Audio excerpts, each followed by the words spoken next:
Why? Because some of it sounded good. What sounded good? Oh, I just dropped my mic. damn, you're bad at microphones. Okay. Yeah. Anyway, welcome to At Your Expense podcast. Trevor's a bitch. My name's Kat. And check us out on anchor.fm/at your expense pod. There you're going to see links for Apple, Google Podcasts, Spotify, anywhere you like to stream your podcasts. You'll also see our Patreon, our Twitter, Instagram, YouTube channel. There's also an email address. You need to email us for any reason. It's there for you. Also a link tree. I think we're going to start posting links to actions like petitions or events in your area on our link tree. So check that out. We're also going to post links to relevant sources about things that we talk about on air in the audio and video descriptions for our episodes. Seriously though, submit questions or start a conversation with us or really anything at all using our socials or using the comments or our beloved email address. Anyway, so you're about to hear an awesome interview with our great friend Shane. We talk about the Chauvin trial updates, police abolition, unions, and the Anarcho Rifle Association, which ended up being pretty cool. So stay tuned. We hold these truths to be self-evident. All men and women created by go. You know the thing.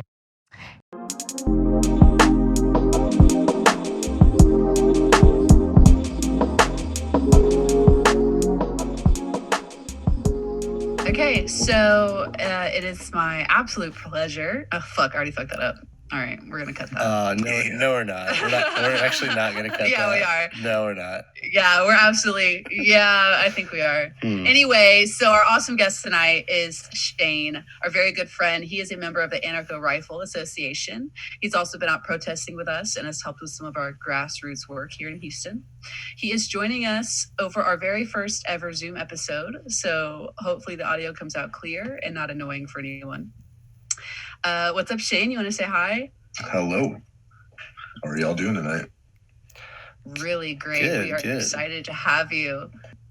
So the first thing I wanted to talk about, I read earlier about the Chauvin trial, got a couple updates, specifically with some of the witnesses they've been calling. First, I heard about the woman who filmed the video that we all saw. She's a Black woman, and she was talking about how she feels this immense guilt for not physically intervening that day. And she says that she stays up at night apologizing to Floyd and all her friends and family. She did eventually say, but you know what? It's not me who should have done more. It's him, referring to Chauvin. Another witness said, you can see Floyd fade away like a fish in a bag. The longer the knee stayed on his neck, you could see his eyes roll back and see him slowly fade away. And then as soon as he died, I called 911 because I felt like I just witnessed a murder. Very, very sad, very powerful. They actually had Chauvin's supervisor at the time testify. And when asked, when should Chauvin have released his knee off Floyd's neck, which we all know shouldn't have been there in the first place, but he answered, as soon as Floyd was no longer offering up any resistance to the officers, they should have ended their restraint. And the guy was like, and that was after he was handcuffed and on the ground and no longer resisting. And he answered, correct.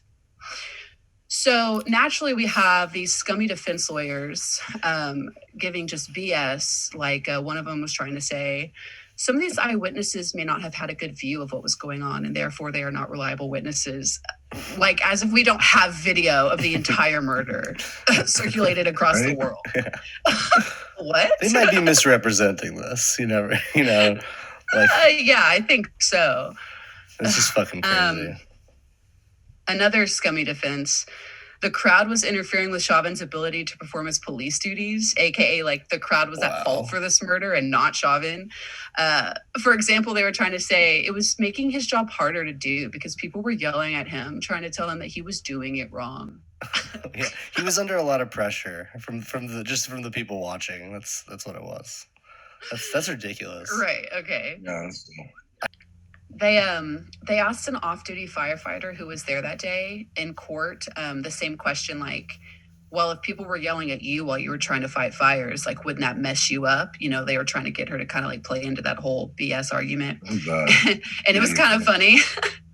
She was like, I'm very confident in the training I've been given, so I would not be concerned about somebody that was not trained, and I would just Yeah. continue to do my job as I would. Also, I'm pretty sure people like often watch them put out fires, and it like does not impede like at all in their Right? ability to put them out. Like, what the fuck? Yeah, what the hell? Like, that's so scummy. Like, the depths they're willing to sink. Well, I mean, just looking at Chauvin's attorney, like his or the defense attorney or whatever, that guy looks so fucking sleazy. Like, just like when I saw him, I was like, okay, yeah. I was like, yeah, that's like the only motherfucker who would have took this case. Like, could you imagine? Like, Yeah, they're just going after that sweet police union money. Yeah, honestly. Really. Definitely. Yeah, I guess they have fucking unlimited funds or some shit. I don't. There's one more testimony I heard that I want to share, and then I have a question for you, Shane. So they were talking about how Floyd's girlfriend testified, and she was talking about how they both had this opioid addiction problem, and explaining how it's just a classic story of people with chronic pain and medical treatment, and how they both had prescriptions for this treatment. And then, of course, scummy defense guy comes in and is like, well, his opioid use and his heart condition is what killed him, not the police officer putting his full body weight on his neck for 9 minutes, which is just like, okay, well, take the story of like our failed medical healthcare system and just turn it around and just completely try and take the blame off of just such an obvious cause. Like, it was just so shameful. It's just pathetic. So my question for you, Shane, is I noticed recently that the U.S. Capitol Police Chief was a woman of color, and I was kind of thinking about this whole situation. And I wondered, what do you think encourages people of color to continue serving as officers and or supporting like our current police system as a whole? And could it be that they still believe not all cops are bad because they're unable to like personally imagine viable alternatives to policing? Yes, that's a pretty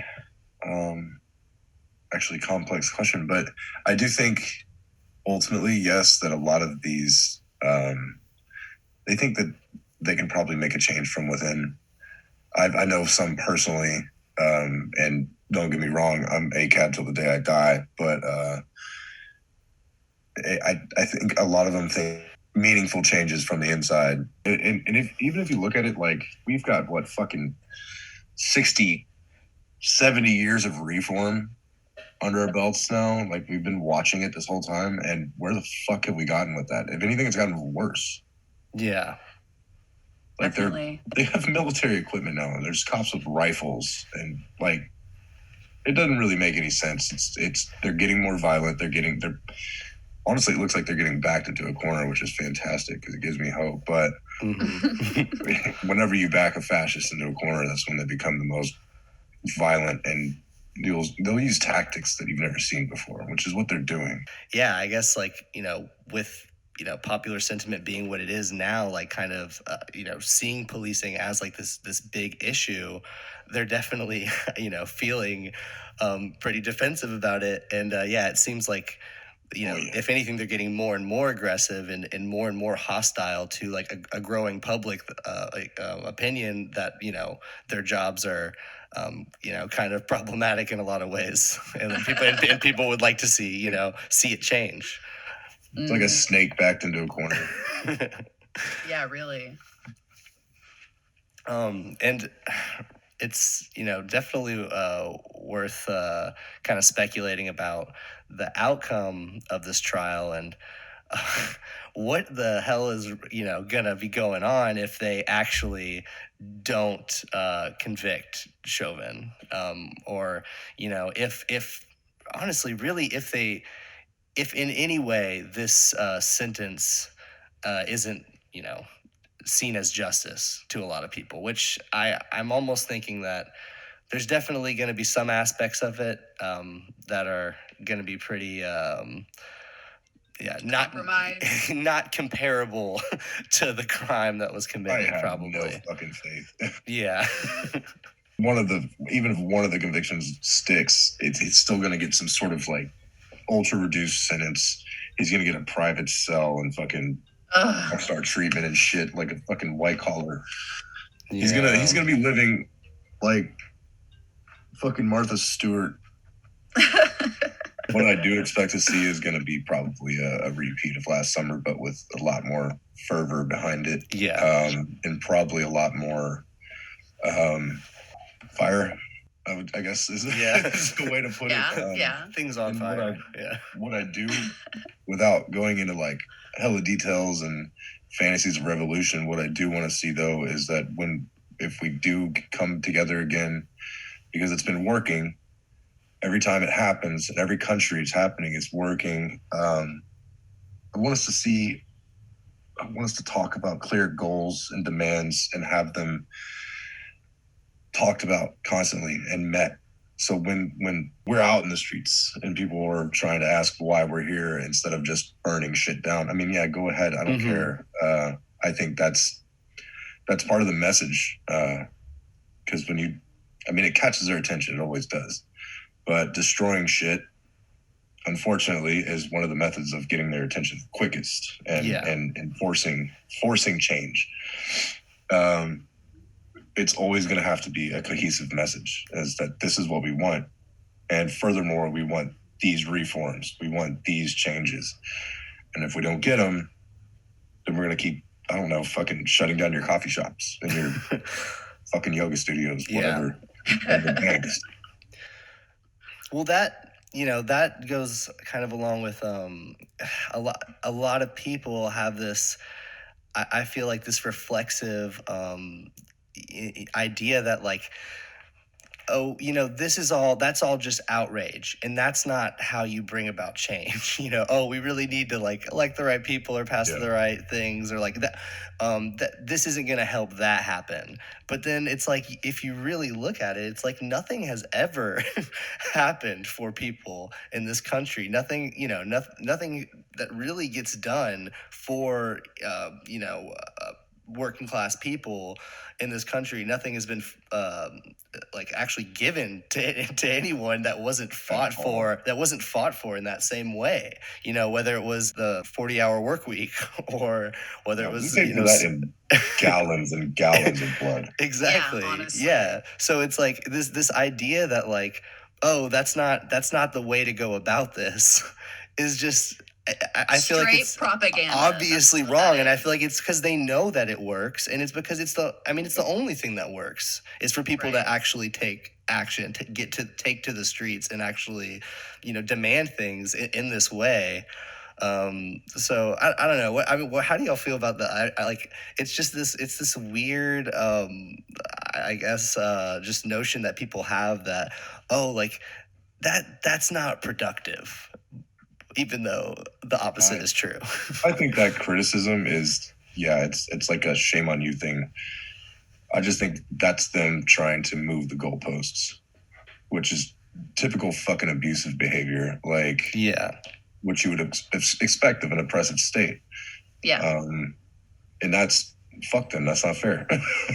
No, it's not fair. And it's like brainwashing the masses, right, into believing that this isn't the way, this isn't possible, similar to just pitting all of the working class people against each other so that no one ever unites and actually disrupts the status quo of these that's corporations. Part of and pitting us against each other is creating that narrative, that divide inside our communities where like, say I want to flip a cop car, like, or break windows or throw Molotovs, and somebody's always going to criticize me because violence isn't the answer or whatever the fuck, or being outraged. Yeah, I get it. Outrage is a tool though. It's like an egg which hatches formative change and actual feelings and opinions that can be used. It's like the wind behind sails. Like it can be used for like good or bad, right? Oh yeah. Yeah. And it's that criticism though it's a tiny little ice pick driving us all apart. Mm-hmm. And that's their goal. I mean, look at COINTELPRO. All the shit that's happened before, like we're literally just watching it repeat itself. Yeah, definitely. And yeah, you talk about COINTELPRO. It's like this has always been, a goal of state apparatuses in any way, like intelligence agencies or whatever, to kind of squash this kind of this kind of popular uprising from happening in so many different ways. And it's like, they're going to use whatever avenues they can. I know I heard something really interesting about I think it was the city of Minneapolis or something before this trial was going on employed like various like social media influencers to put out like messaging that that was prescribed by the city to like basically calm people and like to like to just basically make sure that people weren't gonna be out in the streets, which is just crazy. It's like all of the different routes they'll go to just try to make sure that people don't kind of collectively organize around these things. Yep. Because it's us banding together. Like, I'm not really a big fan of any authoritarians at all, but I will fucking break bread, smoke joints, fucking drink a 40 with malice all day. I don't care, as long as we can at least get past this, like, capitalist police state. Yeah. And then we can fucking go back to arguing once we've got past that. But yeah, definitely. I mean, all you hear about the past 4, 5, 6 months is leftist infighting. Yes. Yeah. Oh my gosh, please. Yeah. Like they have to realize at some point that it's not getting us anywhere, and we're going to have to come together on what is similar before we talk about what's different, or no progress will be made, just like no progress has been made.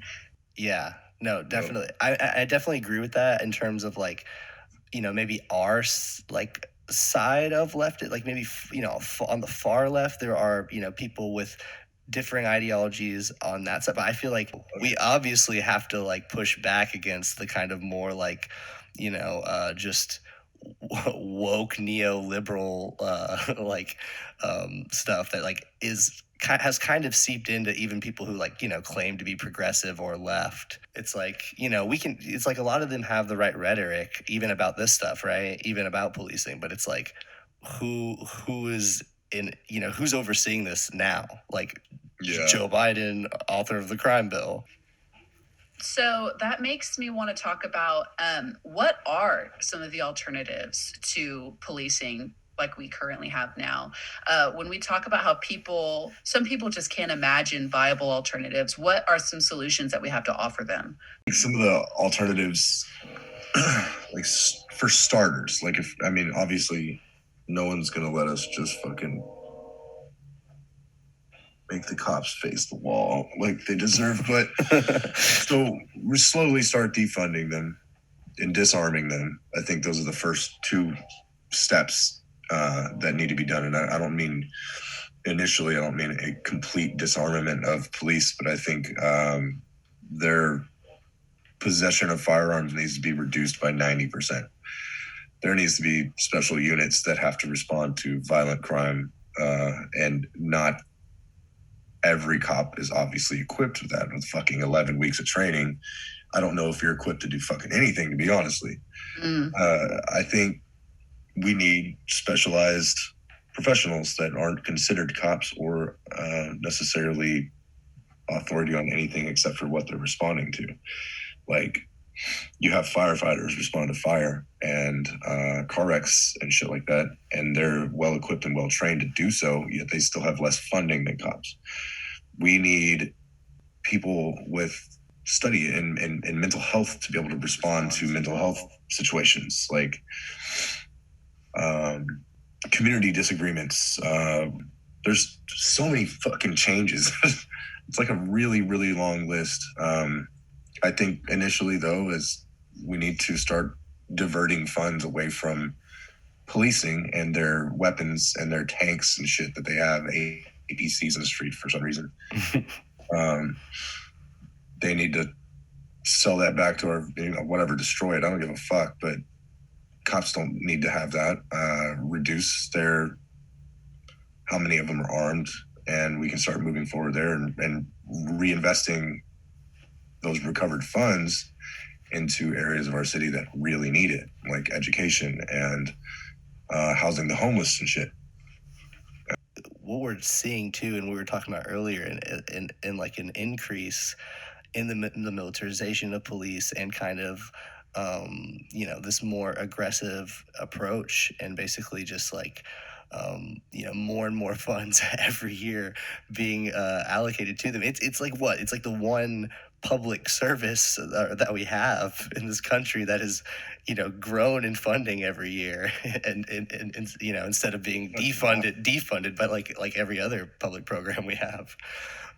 But that's because they serve a very specific purpose, and it's to guard the interests of capital. And like that, it seems like with a growing population of people, unemployed, economically stressed, just upset and angry at the current system and the way it's like left them behind, I think the state needs more and more forces to basically maintain people in those desperate situations.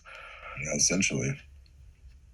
Yeah, and I like how you were emphasizing, taking that money from over bloated police budgets, putting it back into education and people who are houseless and social services, et cetera. I mean, it's so important to keep reiterating to people that these are addressing the root causes of quote unquote crime, whether it's desperate or not, and how we can prevent more people from being in that situation where police brutality even occurs or would even need to be considered at all by someone like a cop. And maybe that's my real question is what do you guys think we can do? And you may not have an answer for this, but what do you think we might be able to do to increase the buy-in for some of these people who just don't understand that these kinds of alternatives are actually possible?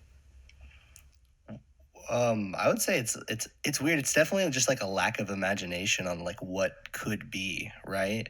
And they don't think about why police are even needed in that capacity to respond to situations like that. Even things like decriminalization, of course, there's the obvious, like if it's not a crime anymore, then there's less crime. But criminalizing people for using drugs is like the biggest fucking like kick in the nuts to a society ever.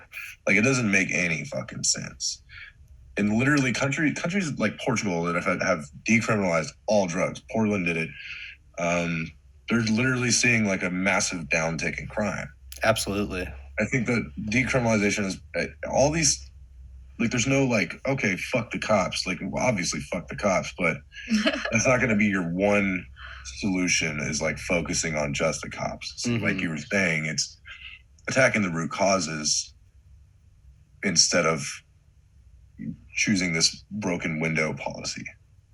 Yeah, exactly. And yeah, if you want to just explain real quick, because I feel like maybe people listening don't know the term, the broken windows policing. Basically, I guess these quote unquote geniuses in power came at whatever white supremacist power structure was in play. I don't know if it was for more funding or just to literally attack poor communities of color. Change their system of policing to kind of go after smaller crimes with sort of zero tolerance policy, but it's a lot more nuanced than zero tolerance though, because instead of going after actual crimes, they're going after literal broken windows or stolen tires or graffiti, and applying this aggressive approach and arrest-based and ticket and stop and frisk approaches to smaller communities of color where small time crimes like that are quite prevalent, and it allows them to increase their force in these neighborhoods. And that's the difference between it and a zero tolerance policy too, because it moves more into attacking the entire community as a whole, incentivizing snitching, things like this, especially going after drug use and which are symptoms of a much sicker system than people committing crimes or whatever. So Yes, exactly. it's a Yeah. highly fucking problematic method, and it's Yeah. still in place today. It's the reason why George Floyd was approached by cops anyway. Yeah. A $20 bill, Exactly. like that's your broken window right there. And instead of like, I don't know, handling that like a fucking adult, they sent 4 fucking babies with guns and killed the motherfucker. So Yeah. it's a representation of how sick and rotten our fucking country is right now. Yeah. And it's one of many things contributing to it, but it's also the summary of a lot of other problems. Yeah. So Yeah, no, definitely. That was very well put. Definitely makes you think, about all of the language that's been used in our politics throughout the last, several decades about, this tough on crime kind of language, and just like you're saying, this broken window style of policing that's just like treating, all of these like minor crimes as like just treating them as aggressively as possible in this theory of like maintaining order, and that being the way, just severely cracking down on people is going to fix anything. So, and it's like obviously not. And like, yeah. Has it done anything? Like, has it stopped people from committing even bigger crimes? it's no, not in the history of forever. Leads to bigger crimes. Right. Like you're squeezing people who are already vulnerable so much that like they commit these crimes of desperation or otherwise that just never even needed to happen in the first place. Exactly. And especially when you have all these fucking fines and tickets and court fees and bail to pay now because you committed a tiny little crime. Yeah. And who knows for what, right? And that's probably because like your basic needs are not being met by our current government system because we don't take care of our people. And then, everything just escalates and like you get all these strikes on your record and they make it worse and worse. And they just really trap you to where, something happens, whether it was your fault or not. And then you can't get out. Yeah. And that's why they start young, because if you're in the system young and you've already got a couple ticks on your record, they can just keep going after you and increasing sentences until they have you for life. And then you're free labor for some fucking asshole's company. Right. Yeah. Because for anyone who doesn't know, private corporations can be in charge of prison labor and profit off of really cheap human labor and make all their goods in. Oh no, HEB? No. Damn. Oh, my whole week's ruined. Oh no. Yeah, research where their produce comes from. Oh shit. Yeah. Damn, I didn't realize all my HEB bucks were blood money. That's fucked up. Oh my god, they are. They are. Bloody, right? Okay, wait, no, this is serious. Is there an alternative that's like not involved in the prison industrial complex? It's kind of hard to track down. But it's not impossible.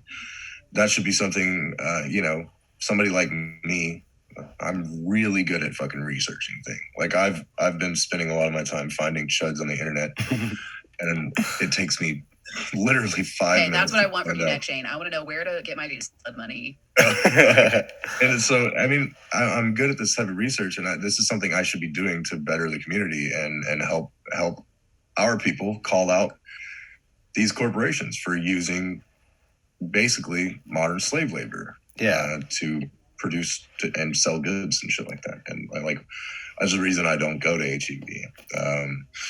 But I don't know. I don't have any definitive proof of any other companies not doing it either. So it's something that needs to be looked into more, especially as a society that is looking forward to a less carceral reality, which we sorely fucking need. Yeah, and even aside from just like the free labor obviously is like a big aspect of it, and then there's just that.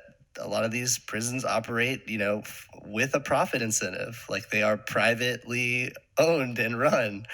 And, that is, one, awful thing as well, that we still do have, these private prisons that are running for profit. And I don't know the fact that they have fucking quotas.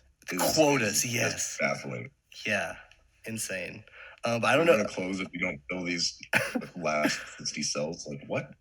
Yeah, it's it's just so inhumane. And I don't know if either of y'all remember, just not too long ago, they really tried to make a headline out of this, but it was basically Biden had did some executive order that was ending it was just DOJ contracts with private prisons, which is a really small percentage of private prisons. Most private prisons are like state run, like that, like so there it's really not it's not like he's ending private prisons, but that's the way the headline came out, and that's the way people were talking about it, like he's ending private prisons.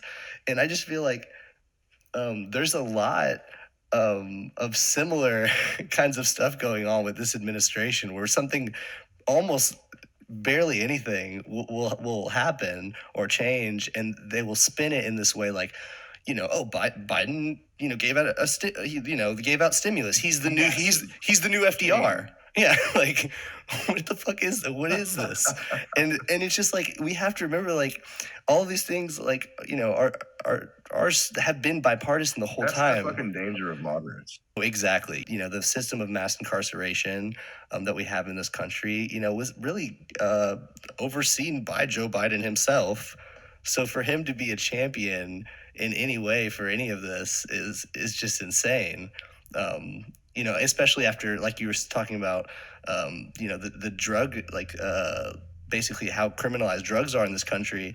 Like, the man who is serving as president right now is largely responsible for that with the 94 crime bill. So and all that did was it didn't reduce crime. It created more crime, like fabricated it out of thin air, because what really wasn't such a bad crime before it became an even worse crime. Yeah. And then they're manufacturing crime, literally. Like, if you decriminalize it, it's no longer a crime, and now we can get these people suffering from addiction help. But instead, you fucking used them for slave labor. Yeah. Like, what kind of fucking evil shit is that? Yep. And then when they do get out, you don't support them at all, so they've got a higher chance of coming back, so you can do it all over again. Literally a slave for life. They fucking make it hard for them to rent, get jobs, vote, everything. They just make life worse for them. Yep. They basically keep them desperate so they'll be back. Yep. Yeah, absolutely. And I just think it's really kind of hilarious to me, in a way, that, like, there's so many liberals who absolutely believe that this administration will be responsive to their demands about changes in policing, or changes in the way that we prosecute people for drug offenses, or any of that, when we've seen Biden as vice president in an administration that responded to protests before in Ferguson, and, like, it looked exactly the same as it did last year. Like, yeah. That's the thing too. I wanted to touch on that, is like it's I'm not gonna say it's amusing, but it's so absurd that it's funny. So it's kind of like we've entered a new Dada era. Yeah. Like, where just everything is just so fucking batshit insane that you can't do anything but laugh at this point. Like, I feel like I'm going fucking crazy.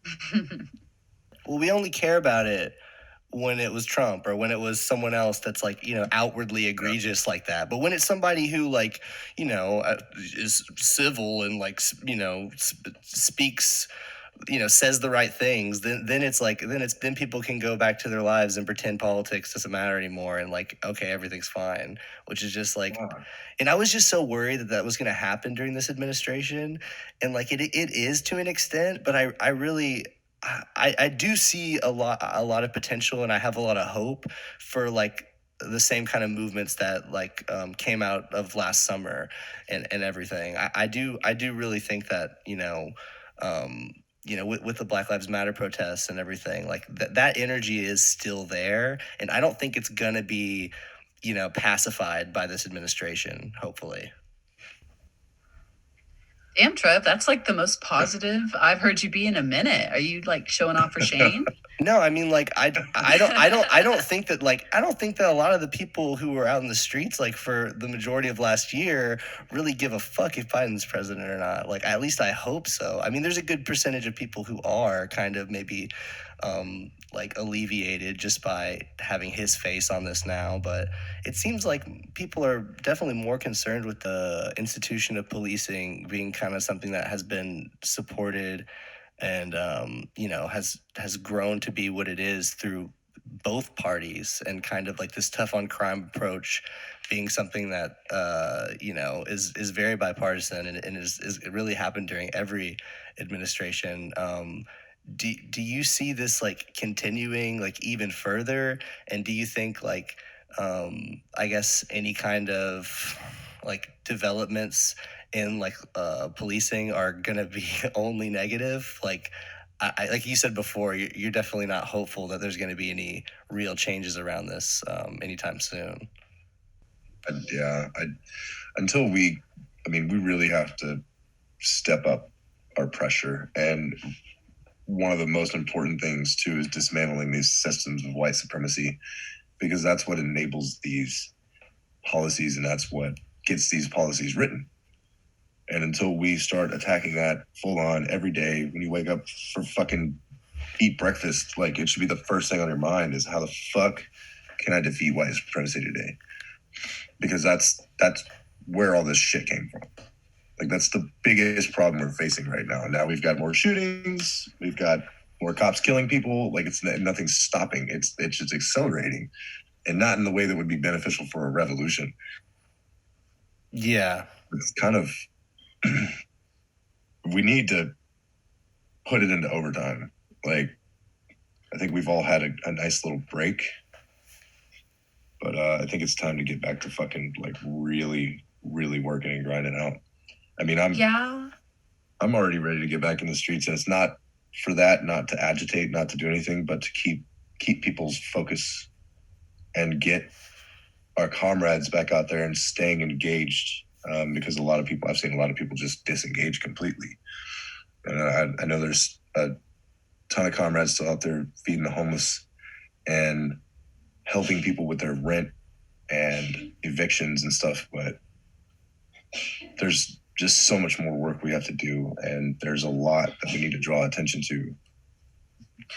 Yeah, and that takes numbers, right? And I think that something that helps is making it clear to just everyone that we talk to that when we say police abolition, we don't mean tomorrow. We mean that this is going to be as lovely as that would be. We mean realistically, This is going to be a longer term, gradual change. So we're instituting some of those alternatives, like mental health crisis teams, defunding, putting funds back into things that will address the roots of problems before crimes even need to occur. Slowly but surely replacing a lot of these police functions that they are not qualified to do and don't need to do with other things as we go, until we finally reach a point where police, as they are now, are not needed.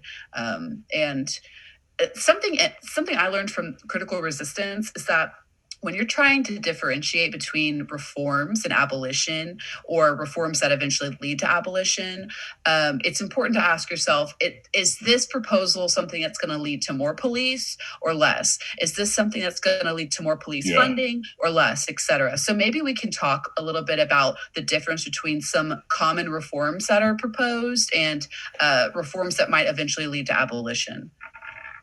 That's another thing too we need to get towards, I think, is kind of educating people on the difference between just that, abolition and reform, and why we want abolition, and educate them so that it's not a scary term for them. There's even a lot of conservatives out there that would probably agree. At least the fucking libertarians would agree. And it's using those common grounds. Like we have to. Like I get it. Like fuck them, but we really do have to like find common ground and do this. And one of those approaches too is just educating the community, making demands and explaining them, and giving a clear roadmap, and don't leave anything open for interpretation. So with when, say, HPD addresses those, or the mayor addresses that and says, well, what do you want me to do? It's already been laid out. Once those changes start taking place in major cities, I think it's just going to have a cascading effect once they see, like, oh, fuck, it's actually helping. But the only people that really stand to lose in this are cops. Everybody else, like, we literally have nothing to lose but our fucking literal chains. Yeah. And I think it's that community outreach and that education. And then when we make public demands that it's easy to find a website or an Instagram or a Twitter that is just explaining our big scary words like ACAB and I don't know. And abolition.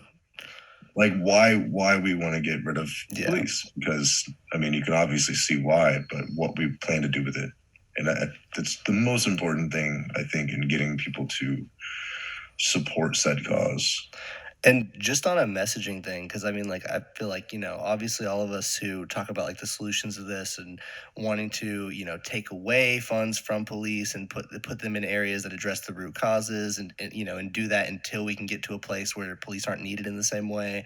Like, what, but what is, I guess just with messaging though, what is the best way to get that across to people who basically don't, have the same understanding of policing yet? So like, is it like using the term abolition, or is it maybe like, some people don't even like defund as language for that, which I don't, I don't see anything wrong with saying that, at least. But then I've heard, also, language of just like divesting from police and reinvesting like in communities. And is that better language? I don't know. It's all semantics, but is one of the terms I think that people are a lot less scared of. Yeah, I think divesting it doesn't have as much of a negative connotation. The appropriate term anyway. It means we're going to take money and put it somewhere else. Yeah, exactly.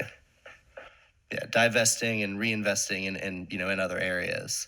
But do you ever find that, like, just talking about abolition, like, kind of does turn like at least initially scare people just by hearing that, because they feel feel like, oh, you just want to take this away tomorrow, like what's gonna happen? Yeah. My method of communicating to people, because people always ask me, because one of my biggest things is defund, disarm, and disband. Yeah. And by disband, I don't mean the entire police force, but, again, it's always going to come down to 95% can go fuck off and find a new job and career. Yeah. But one of the first steps, I think, is disbanding police unions or limiting their power. Ooh, child. Yeah. And once I started explaining that to people, they're like, oh, that's okay. And it really does go a long way, but you always have to be prepared for that argument, because somebody's always going to be like, what the fuck do you mean? What do you plan to do? If you tell them, they're a lot less scared. They're like, actually, I agree with you. Yeah. I did not expect to, but I do.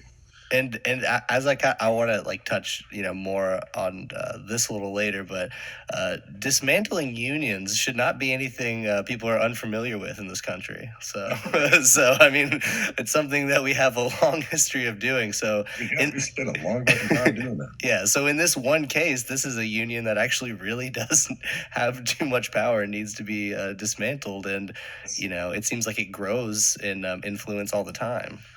That's the funny part, because fucking police unions aren't fucking labor unions. Exactly. Yeah. Being a cop isn't labor. No. It's a system of class tradership. But they're the ones who negotiate the settlements with the families of the people that they fucking murdered. And instead of it coming out of the police pension or the entire police department's pension fund, which if that happened, cops wouldn't kill a single fucking person ever again. Right. Right. But no, the unions negotiate with the DA or whoever the fuck, what other assholes in their pocket, to pull it out of some sort of city funding and, I don't know, steal it from the fucking fire department, because I don't know. I'm just. Well, so basically, when there's a settlement, so when there's a settlement, when a cop kills somebody and they're actually like ruled guilty, or before that, if they choose to settle out of court, Floyd's They family. Yeah, so they pay the settlement to the family out of our taxpayer money instead of any, like you were saying, the police pensions or anything that would at all keep police accountable or regret their actions in any way. They get out of their budget elsewhere. I don't care. Like, just, right, like they should be the ones paying directly. Yeah. I've been trying really hard to think of an example where we've heard like, oh, I'm so glad this police department had a tank in this situation. Like, have you ever heard of that? Even like, I've honestly tried. I can't think of one. And I still don't understand why HPD has a fucking MPC. And they say it's when it floods so they can rescue people. And I'm like, the thing has a fucking, like, I'm assuming it's a 2-foot clearance. It's like it's got the same clearance as a fucking Jeep Cherokee. Like, explain to us NPC. It's basically a mine protected, like, it's resistant to mine attacks. It's an armored. Hey, what the fuck? Just in case. Just in we don't case. have mine attacks in the U.S. that I've ever heard of. We don't even extremists like don't do shit like that. I feel like also that's a connection that I would, like a lot of people to make, and I feel like people should be more kind of vocal about, is that, like, our system of, like, policing here, in, like, the kind of militarized, like, state oppression that we subject, like, our poor and vulnerable people to in our society. It's not only a thing we do domestically, we also export that all around the world. So when we're talking about defunding the police, I think we should also be talking about defunding our military and making sure that the same kind of tactics we're using here to oppress people on our own soil, we're not having these basically funding and training for these, like, same tactics to be used elsewhere in the world, like in fucking Gaza and the West Bank, for instance. But yeah. Definitely a connection. Our defense budget is there's fucking no defense in that. It's all mostly everything is offense. Yeah. For some crooked reason or another. Oh, absolutely. I pulled up the data on militarized equipment in the hands of Texas police departments. We have 2 MRAPs in Houston. Mine is wow. Fort Bend County has 2 Army helicopters. Nice. What? For what? I don't fucking know. Like, what do they need it for? Just in case. So, some 6-person police department in East Texas has 30 bayonets, 8 rifles, and 2 Humvees. And Rice University Security has an M16 assault rifle. Why? I don't know. That's another thing that, like, Rice University, a college campus. Yeah. I don't know. Speaking of, like, foreign policing, y'all know, but maybe someone listening doesn't. We have military personnel training state and city police departments in tactics. Yeah. Oh, yeah. So tell me again why that's necessary domestically. Our tax money pays a lot for those troops or ex-troops to come into our police department. Same methods we use to deploy our imperialism. Yeah, exactly. So if it's not clear, gentrification in a neighborhood. Yeah. Broken window fucking policing. Yeah. Yeah, really. So if it's not clear, it's basically set up so that police see regular everyday citizens as, like, enemies of the country and, like, combatants. Like, these people that we pay with our tax money, that we pay to, quote unquote, protect us, think that we are like a terrorist enemy, and that is how they view us, that is how they treat us, and that is why they kill us. Yeah, we're the enemy combatant, and we need to be dealt with. Yeah, absolutely. And they only see it that way because they were indoctrinated to be class traitors. Yep, that is how they are trained. That is how the system is set up. And it's not going to change by any kind of, like, neo-lib reform that makes it look nicer on the outside, but doesn't do anything to address the problems on the inside. Yeah, it hasn't for 60 years. Yeah, they are taught to dehumanize people and yeah, when they have that mindset, it doesn't really matter what reforms go on or what kind of bias and sensitivity training they go through or whatever the fuck.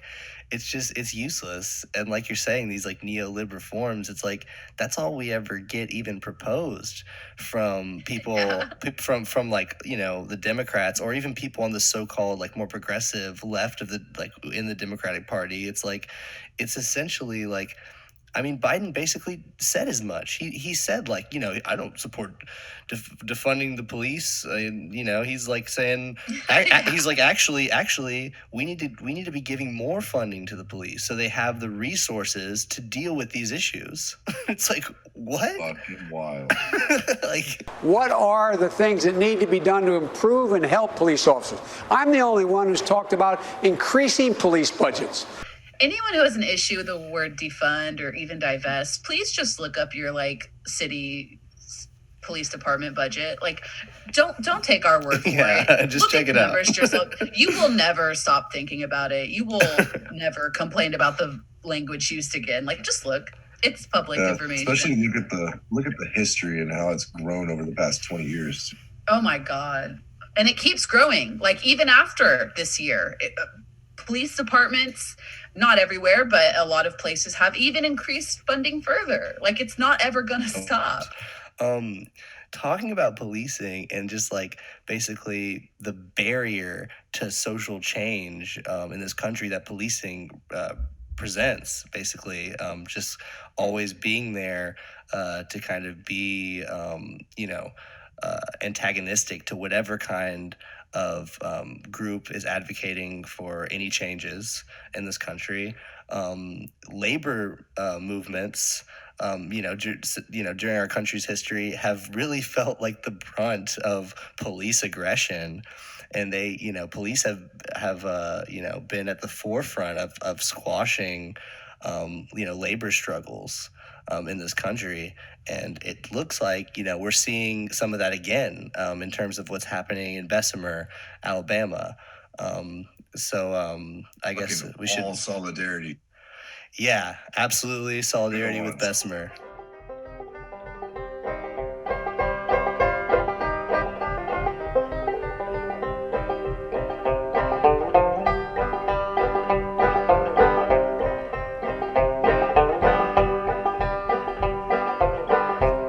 Come all of you good workers, good news to you I'll tell of how the good old Union has come in here to dwell.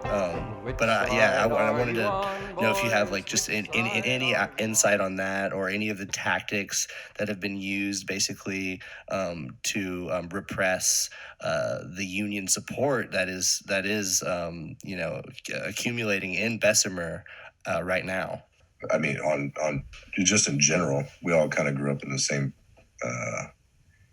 anti-union dystopia.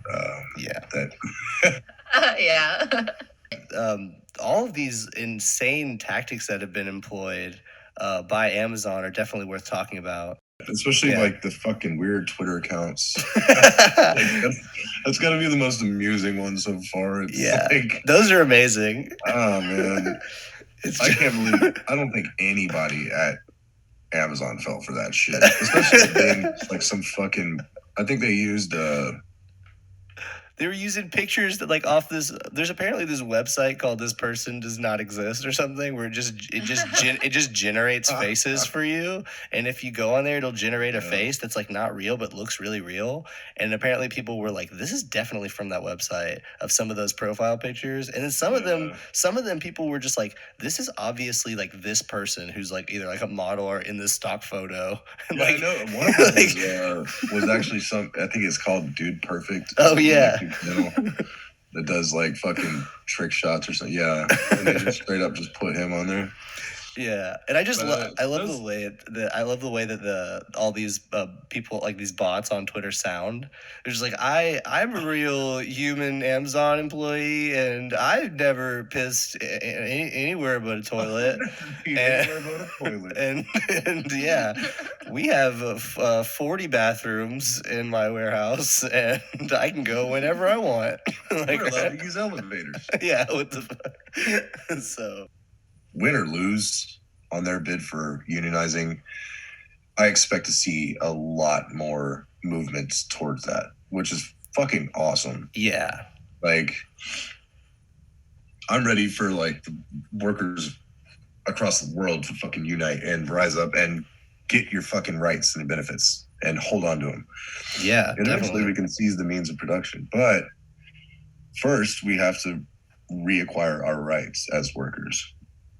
And when we see more of these movements, that little harmless shit that Amazon pulled with just a Twitter account, not even like the spamming their phones with text messages, like unsolicited text messages you can't opt out of and shit, and putting propaganda in the bathrooms that nobody gets to fucking go to anyway. I would expect to see it get a lot more heavy. I'd expect to see a lot more Pinkerton and local police department involvement. I'd expect there to be more blood, ultimately. Yeah. But they won't make, Amazon definitely won't make that same mistake again. Oh yeah. Next one that tries to unionize, they'll probably have a much more aggressive tactic. Yeah. As with any other companies that are fighting unionization. I'm all for everybody unionizing. In any fucking sector, everything can be unionized. If you work for somebody, make them work for you. Yeah, absolutely. I wanted to point out one of the funny, like the more ridiculous things that I heard about like ways they were trying to basically just like try to weed out some people who would otherwise vote for the union. They were apparently in late February. The company was extending what it was calling the offer, basically a bonus of $1,000 to quit. And they were yeah, and yeah, so it was an offer they were extending to all warehouse staff in North America. Only full-time workers who'd been with the company for over a year qualify, which is, that's because they're trying to limit, the number of people who would be able to vote in the union election and trying to get them to quit. So, so they can't do so. Because if you're not, a current employee, you couldn't vote. So, yeah, it's... You know what's fucking wild is they could have just given that to their employees. No, absolutely. I mean, all this money they're spending on Pinkerton and detectives, like they could literally just be paying. Well, but that's the thing. I think it is a cost benefit analysis for them because their whole operation, they literally, their operation, like it runs on like this, quote unquote efficiency that is derived like explicitly from human exploitation.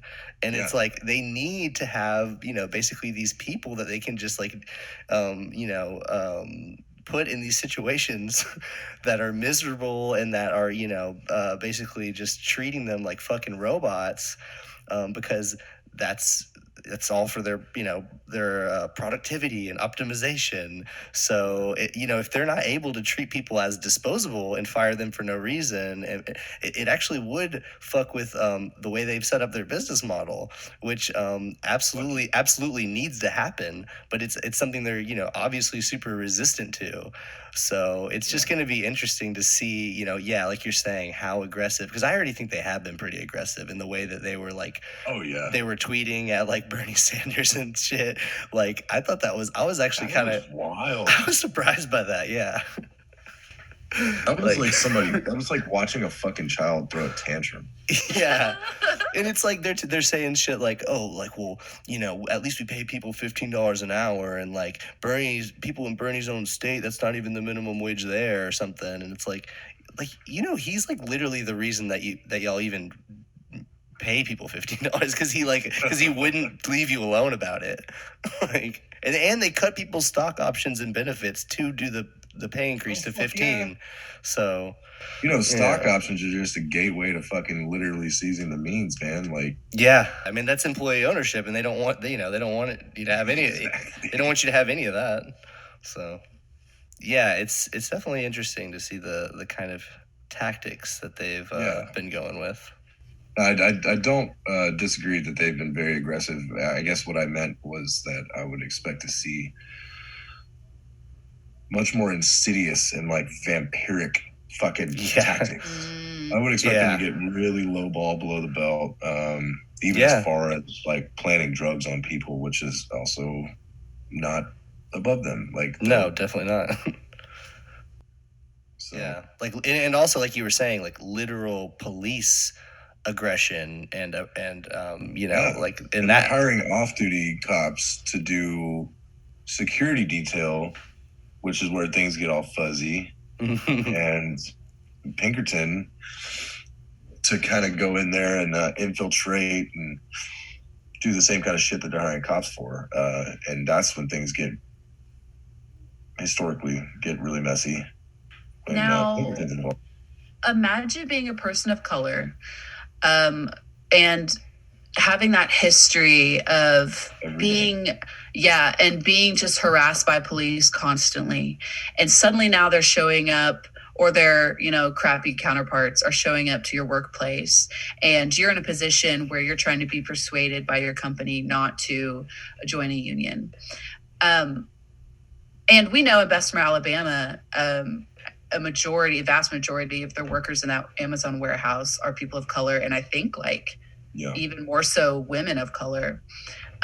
So just how gross and insidious, like you were saying, is that tactic of just, now we're gonna staff your workplace with police, kind of watch over you and threaten you and influence you to vote with your boss, right? Fucking disgusting. And it's like, this is like Amazon, basically being what they are at this point, being owned by the richest man in the world, and all this, being the kind of company that's basically taken its place as kind of like the new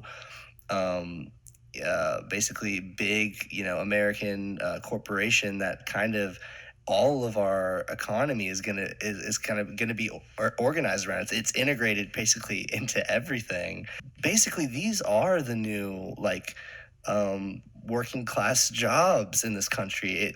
They are at these fulfillment centers. They are at these like warehouses, and like people, at a certain point were able to work, a factory job, a kind of job like this, and get benefits, retirement, all of this, wages that actually kept up with, standard of living and inflation in a way where people were working at warehouses or factories and these industrial jobs, providing for their whole families and then some. And it's like now we're in a situation where like most people who are working for Amazon can barely get by, and they absolutely have the ability to make sure that's not the case. And like I was saying earlier, it's just like their business model. Just it has to make sure their employees are disposable. Because like I fucking hate Amazon, but I get that a lot of people, especially disabled people, like rely on Amazon for either products that can't be found anywhere else now because Amazon cornered that market, or because it's difficult to go to the store or to go somewhere physically and do it. Which is why shit like Amazon, like, okay, cool. If it's a good business model, then let's fucking give it to the people. I mean, why don't we own it now?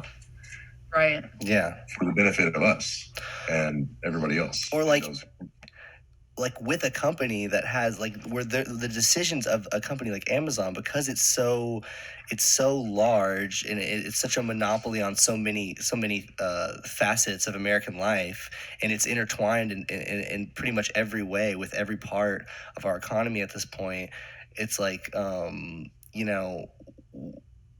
like how can people see that and think that that should be undemocratic. You know, that like Right. that's something that's that big and something that their decisions have such far-reaching implications for this whole country and really the whole world should be not democratic in any way and not be responsible to people's needs. It's like if something is that powerful and controls that much, it's really it needs to be something that people have a say in at this point. Yeah. I'm fucking wholeheartedly excited for Bessemer. I think this is going to be, win or lose, this is a good launching point for a lot of other things in the country, especially for Black and immigrant workers whose labor has pretty much almost always been exploited in the U.S. I can't think of an instance where it isn't or hasn't been. And Bessemer, I think, is that good. It's like a perfect bridge between civil rights and labor movement rights. I think this is probably one of the most exciting things I've seen happen in my lifetime. Because like you're saying, this is going to spawn so many other pushes for unionization too. And I was reading something that a lot of other even Amazon facilities throughout the country are already organizing to push for unions. And I heard that thousands of people basically have reached out and tried. Are starting to try to form some in their respective communities. So this is definitely going to be a jumping off point for some labor struggles that we see in the near future, hopefully, and it's definitely exciting. And especially if, I don't know how much either of y'all know about the PRO Act so far, but that actually passed the House already, and that would be actually a big piece of pretty pro-union legislation if it were to pass. We did at least get a message from Biden on unions. I'd like for us to kind of speculate about how meaningful that was and how how actually genuine his message about that was, because I don't think he actually mentioned Amazon directly. I think he said Alabama, but basically. There is this kind of image and this kind of a narrative pushed about Joe Biden, Uncle Joe, pro working man, Union Joe, even though that's his record on those things are really abysmal, but now people are kind of saying that. So I don't know. What do y'all think about did y'all I guess y'all probably saw that video I didn't read it. I didn't see it. Oh. Okay, well, let me break it down for you. Let's do this. I'll be the first to admit that I like the majority of what he said. I was honestly shook that he would even go so far as to address this and in a pro-union way at that. I will, however, say that I am confused because he mentions in the address that union busting is illegal. I don't remember whether he mentioned Amazon in that same sentence or not, but if it's so illegal and he's so pro-union, is there nothing that he or anyone in our government can do to hamper what Amazon is doing to these workers right now? Yeah, I don't even know exactly what the laws are on union busting, but I would bet that they either are getting dangerously close to the line of what they're allowed to legally do to their employees in terms of I know they're taking them every day to these fucking seminars about why unions are bad or whatever. But I don't what is the legality of it? Are they skirting it, or are they actually? I consider it all union busting, but the court see it that way. There probably is some some specific ways they're getting around it, or maybe they're right at the cusp of what would be considered union busting, but they're also they'll do whatever because they can fucking, they're a massive company. They can fight in court. Can the Fed intervene, or is that going to be a state or local issue? See, now I would hope a federal government that actually gave a fuck about about a labor movement or about people trying to unionize would step in and say this I would is assume not they right. had the power to, right? But I would think so. Well, I want to say I'm fairly certain, if I remember correctly, that he in the address Biden was talking about how an employer influencing or discouraging a worker from considering joining a union was what was illegal. In which case we have obvious evidence that that is what Amazon is doing. So, I don't expect him to take any action. I was shocked he said anything at all, but I do think it's pretty damn dumb to say the things that are illegal or not right, knowing that he's not going to do anything about it. yeah. It's good though that he's at least saying something, because it kind of opens up the conversation like we're having right now. And it becomes more in the public eye. Definitely. And Bessemer was really excited too. Yeah. Yeah. And I'm sure that boosted their morale, and I'm sure that helped them kind of convince more people to think about this. It's a fucking really good sign when you see the leader of the country talking about labor movement rights. That's typically always a good sign. I don't think does anything about it. And I don't think it's happened in quite a while. No, it hasn't. So, like, even if it is really just like symbolic support or whatever, it's still like pretty meaningful in that way. But then it's like, he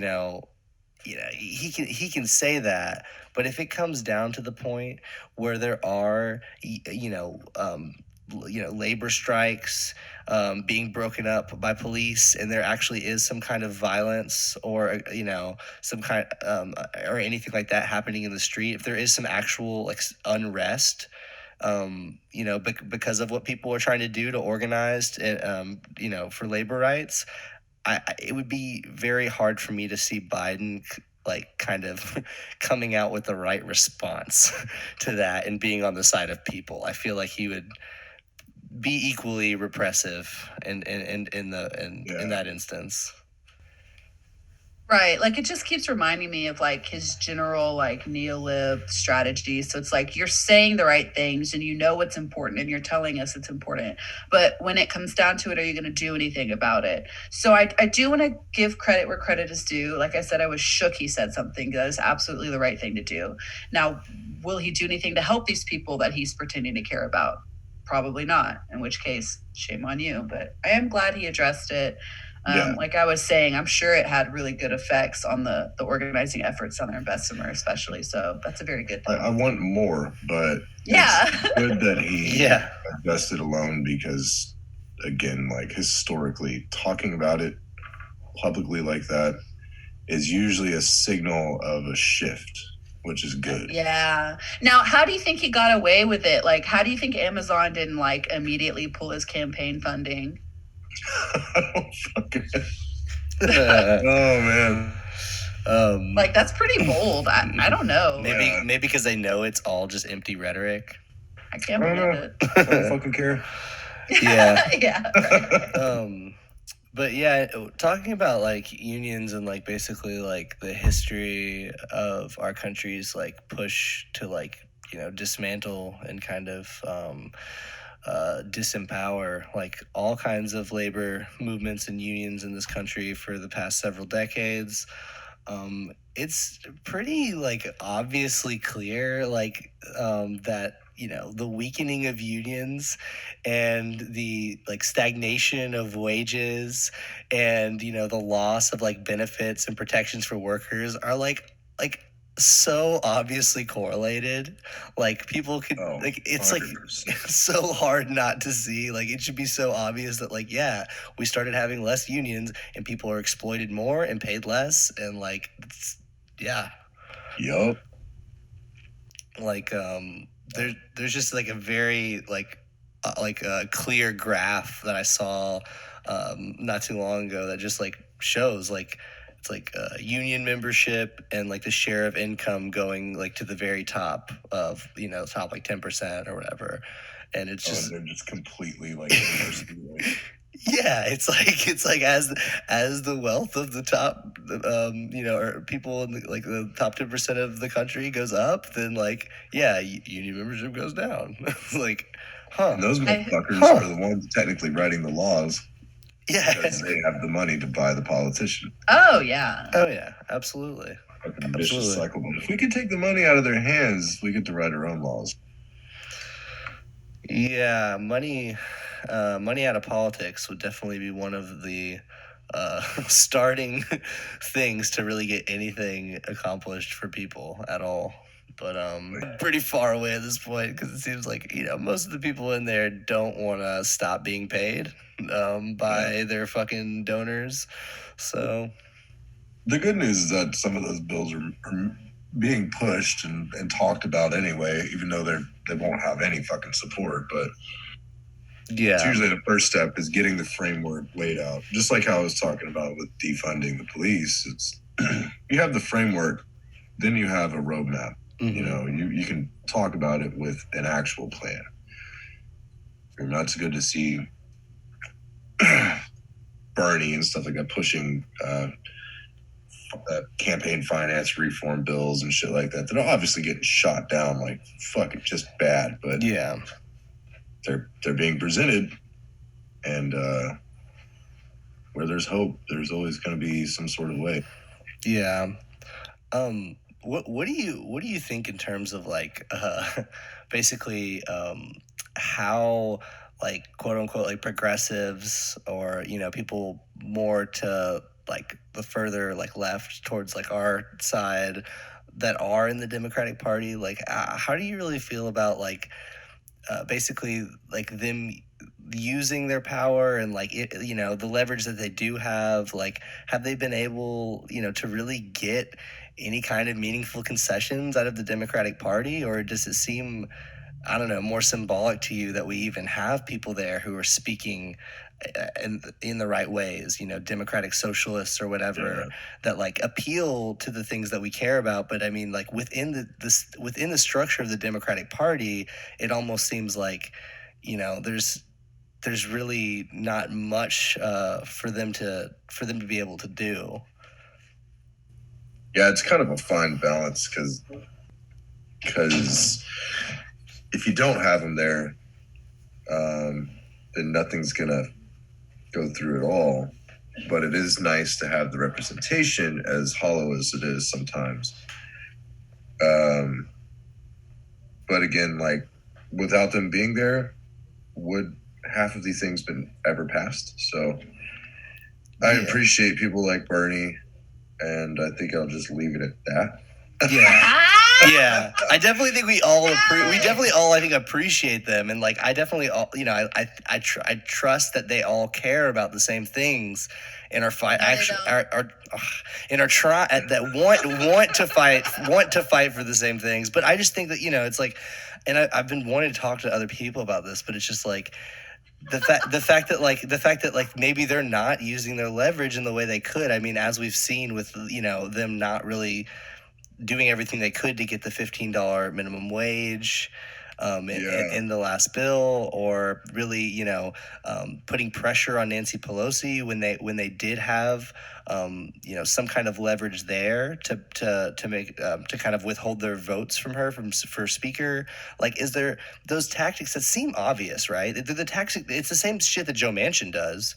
These centrist Democrats, they'll say, "Oh, I'm not going to vote for that if this isn't in it." And Biden's always looking for a way to appease Joe Manchin and make sure he'll vote for something. So why can't progressives kind of use that same tactic and be like, "No, you have to earn our votes for this"? Why are they always afraid to do that? Is the thing?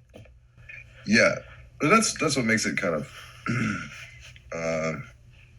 like a balancing act, I think. I mean, it's good to have them there because then policy gets introduced, but how much are they actually doing? And how much are they actually end up harming us sometimes?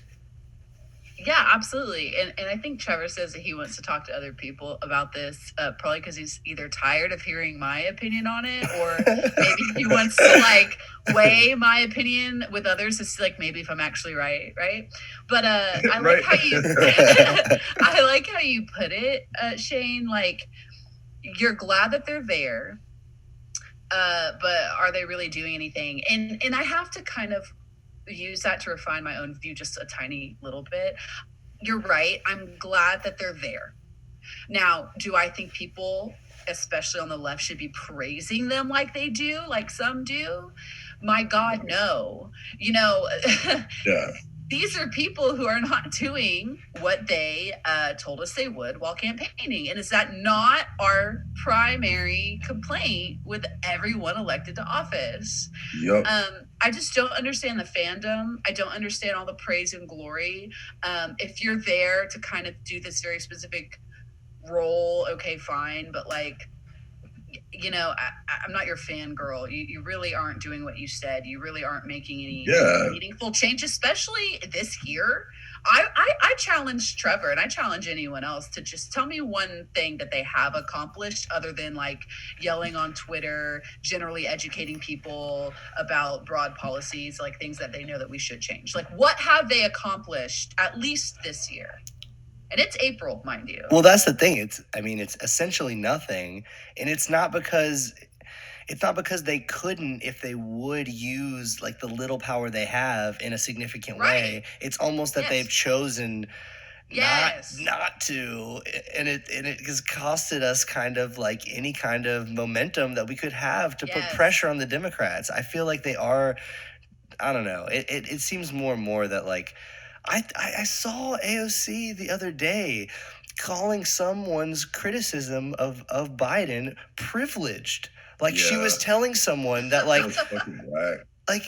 was just like, she's saying to someone that like, oh, like because you feel that he should have done more, that he should be stepping up in this way or that, and like that's actually privileged because you just don't understand like what it takes, and like you're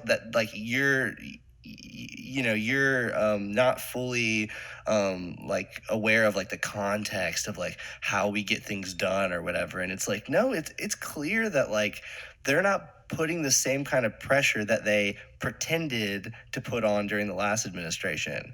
And I don't see why it would be any different if AOC actually, stands for the things that she claimed to, when being elected and when speaking to her base. Then I don't get why she wouldn't be. She should be like a thorn in Biden's side at this point. She should be like doing everything she can to try to push him to get anything done for people. But I just don't see that right now. I don't know. Yeah, and it seems more like she's pandering to that middle ground, that fence rider class, like. Yeah, which is kind of frustrating because if you look at somebody like Bernie, who's literally been an outsider like his entire fucking career. Like, I'm not standing Bernie either, but I fucking respect him for like never faltering. He's been fucking relentless in his talking about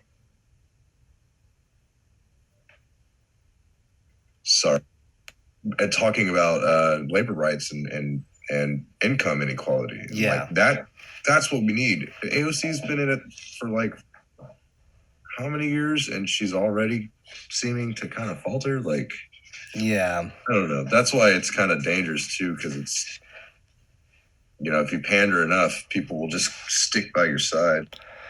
Yeah, and I mean, there's obviously even limitations in where Bernie goes. In terms of like,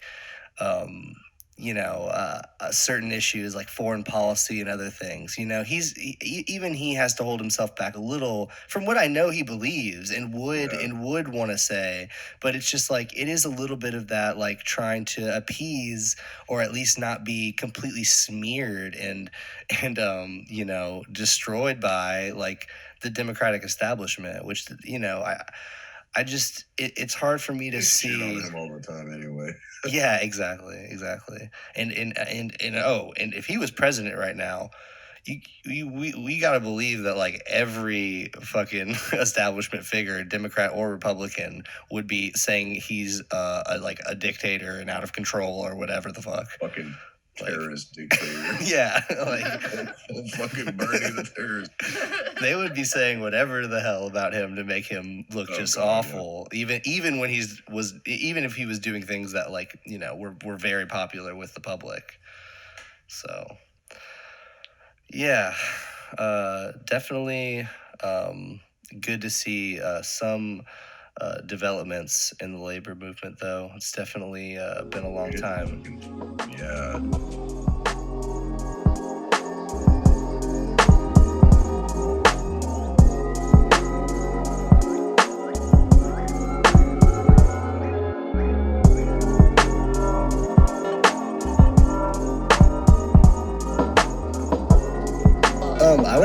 I would actually like to ask real quick, just like if you could explain, or because I actually would like to know a little bit more about Kat, when you were like introducing him, what you said, like something association that he was a part of. The Anarcho Rifle Association. I would like to know more about that, and I feel like anybody listening is probably not might not know about that. So it's kind of similar to the Socialist Rifle Association, just in that we are very interested in organizing community defense, educating people on handling firearms safely, how to build them, how to operate them, with a specific emphasis on anarchism, whether it be, any of the different types of anarchism. We're pretty multifaceted nationally. The Houston chapter is pretty small. We're kind of in a quiet recruiting phase right now. So this isn't a bad thing to talk about, period. But we're still just kind of setting up in Houston, while there's chapters in other cities and states that are fucking massive, which is pretty cool. But we're kind of we've learned a lot from what not to do from the SRA. And no disrespect or anything, they're great comrades, but the data leaks and all these things like that, we absolutely don't have any of that, because we operate online. It's pretty much all anonymous to a degree.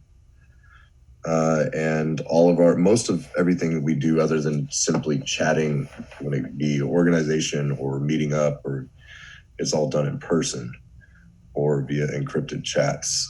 It's very decentralized. There are obviously it's a fucking anarchist organization. So there's moderators and shit like that, but these are all voluntary roles, and every relation that we have is absolutely voluntary. So there's no power structure. There's no, people you have to answer to. There's no dues. I know some of the chapters are working off of donations for certain things, like just acquiring ammunition to train people, or for other needs, for like helping the homeless in the area and doing outreach programs. It's pretty broad. Each chapter kind of decides what they want to do themselves, and nationally, the only thing is that we try our best to accurately represent what one would think an anarchist rifle association would be. We're, like I said, in a soft recruiting phase where people need to be kind of highly vetted. We've already had attempts at infiltration a couple months back. Oh, wow. Somebody was found out as a CIA agent. Yeah. A CIA? An actual CIA agent trying to get in the. So we're heavily vetting. Whoa! What the kind of? Don't worry, guys. I'm a cool anarchist, like y'all. Oh yeah. Yeah. I mean, it's like I said, it's a loose organization, but also we help those of us who can do, and those of us who need take what we need. We educate each other on firearms and their handling and their operation, and why firearms are important to a class that is being ruled by an oppressive ruling class. Historically, I mean, a lot of our talking points have to do with de-armed populations and stuff like that. Yeah. Like, we're all for gun controls and stuff like that, just not disarmament of the population. We fall in with pretty much everybody else's view on that, is that any attempt to disarm the proletariat or the people must be frustrated by force if necessary. Yeah, definitely. And that's pretty much it. I mean, we're a loose collective trying to, I mean, a lot of our time is spent talking about theory and shit. And the other time is like talking about fucking video games and current affairs and then guns, lots of guns. But It's yeah, fun, it's interesting. I've met some like people that I think I will consider friends for the rest of my life, nice. if not more than that, like comrades. And hopefully we never have to use guns together in any fucked up fashion. But should it be, I think I would trust these people with by my side. So yeah, awesome. Like, yeah, thanks for getting into that. if you're interested, if anybody out there is interested, look around, you'll find it. I'm not going to tell you where to go. You gotta figure it out. Us and we'll figure it out from there. I think it is like an interesting like division between parts of the left that like kind of understand like the like how essential it is to maintain like an armed working class, like for any kind of like class struggle, or just to basically maintain like security over like an oppressive state. But like basically like I think there's a lot of people who also maybe view guns just differently, especially because of like kind of like the liberal narratives that have been like pushed about guns and gun control, and kind of like dissuading people from feeling like they should be armed. The past 3 years have been absolutely devastating for the topic of guns in private citizens' hands. Yeah. Like so many fucking just unnecessary tragedies and atrocities have unfolded at the hands of essentially white supremacists, and masculinity and white supremacists I see as the root causes, but go on with that. Yeah. It's hard to, the only way that I would ever accept disarmament is if those in power were disarmed. Yeah, which is obviously not going to be something that happens. I mean, an armed populace is another, it's another facet of defunding, disarming, and disbanding the police. Yeah. Community patrols run by people in the community is one of those absolutely essential things, I think, in the future without police. And it doesn't necessarily have to be armed, but ideally, some in those community or everybody in that community will be armed and well educated on how to use and operate firearms. And threats like we see today will be a lot less likely and prevalent, especially just, I don't know, having somebody's fucking neck knelt on. Also, like, this in the wake of like, I think it was at least 3 or 4 mass shootings just in the last month or 2, right? Yeah. And it's like in the wake of all that, I mean, obviously people are pressing for more restrictions, more, gun control. I mean, like, what do you see being the outcome of this? Like, do you see any of the, first of all, do you see any of this being successful? Because obviously there's, Republicans funded by the NRA and things, there's obviously barriers to any of that happening. But also, do you see, I guess, any of this as something that if it were to continue to happen, and if Democrats did get their way,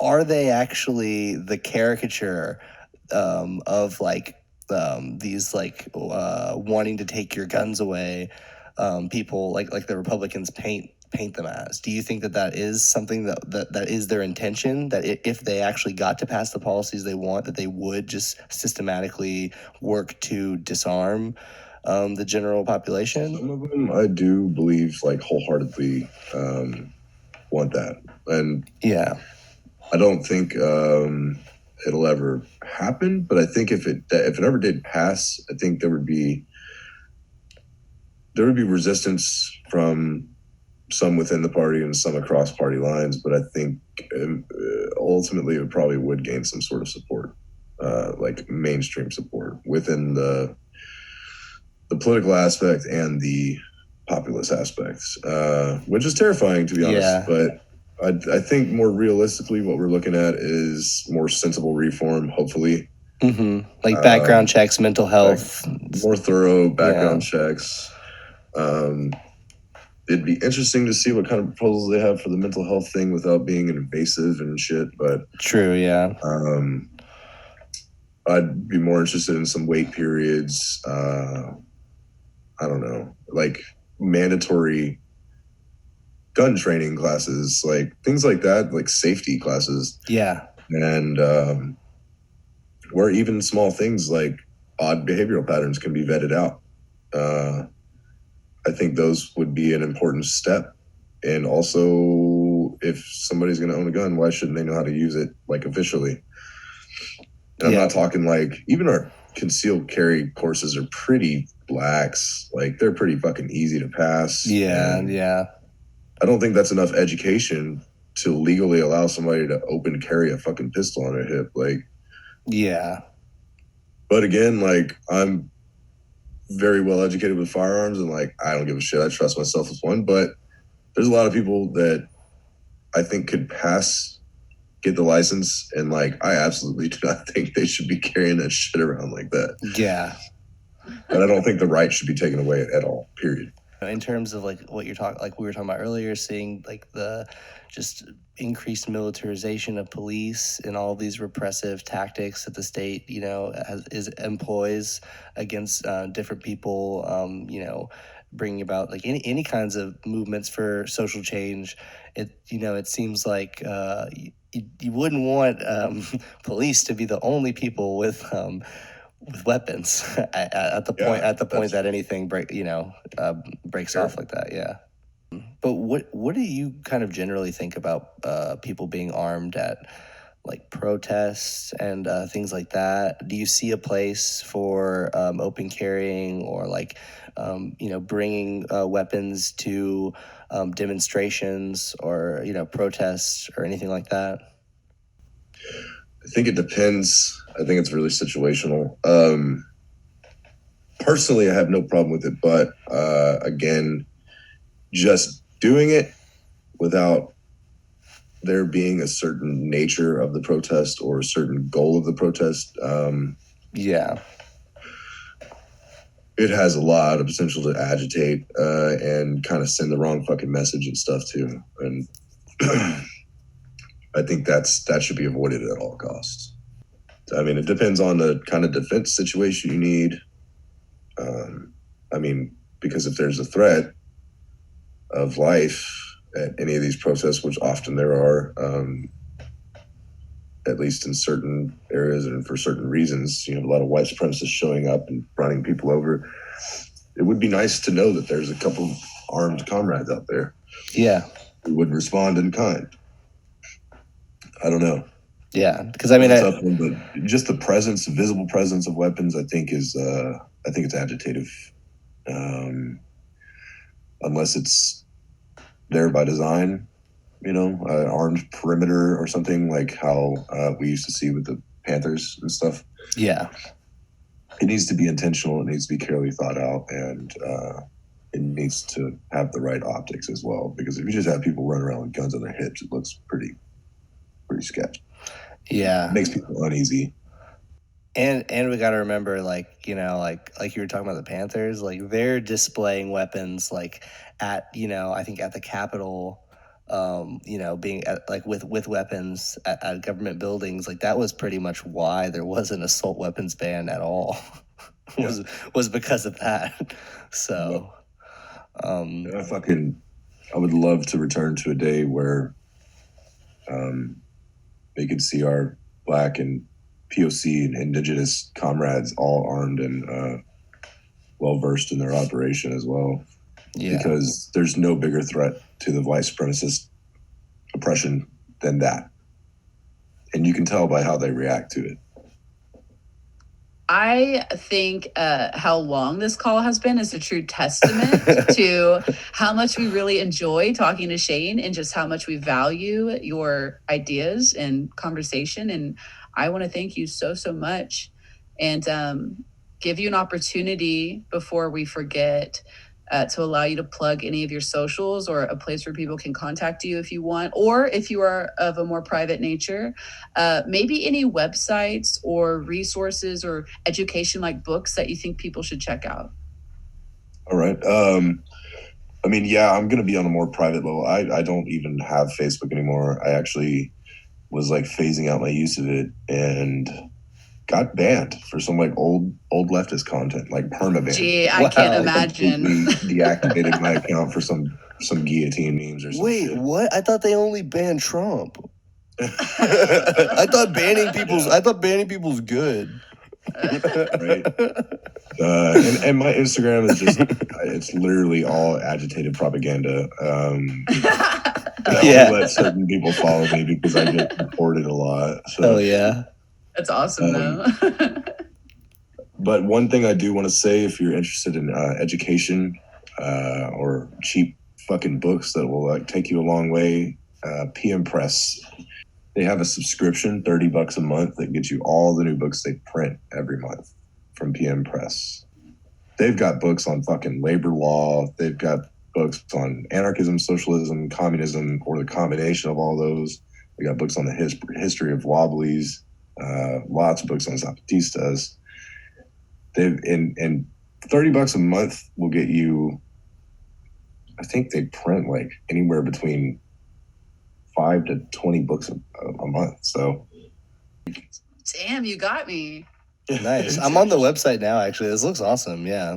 Hell yeah, this is cool. I mean, other than that, I don't really have anything else to say. It's been great talking to y'all, though. I wish I was a little more mentally prepared and articulated, but yeah, same. I wasn't full on. I think we all feel the same about that. Yeah, it's like, we could definitely, like, next time, we could even have more of an outline or whatever. But I think it was, really awesome talking to you. I feel like we touched on a lot of really good stuff. So yeah, I like the format. It's kind of different from other podcasts that I've heard too. For me, it was a little freestyle, which is really cool because it allows for organic thought and the flow of the conversation. Sounds pretty rad. Ooh, we like to hear that. Hell yeah. Okay, y'all. We'll get the hell out of here. Shane, I think we're good now. Yeah. I'm sorry that we kept you so long. It was just so fun, and I want you to go eat and decompress after work. Thank you so much for coming to hang out with us after work and so late. Yeah, we really appreciate you. You're awesome. Yeah, thanks so much, man. Thanks for having me. It was, if nothing, it was fun chatting with y'all. So. Hell yeah.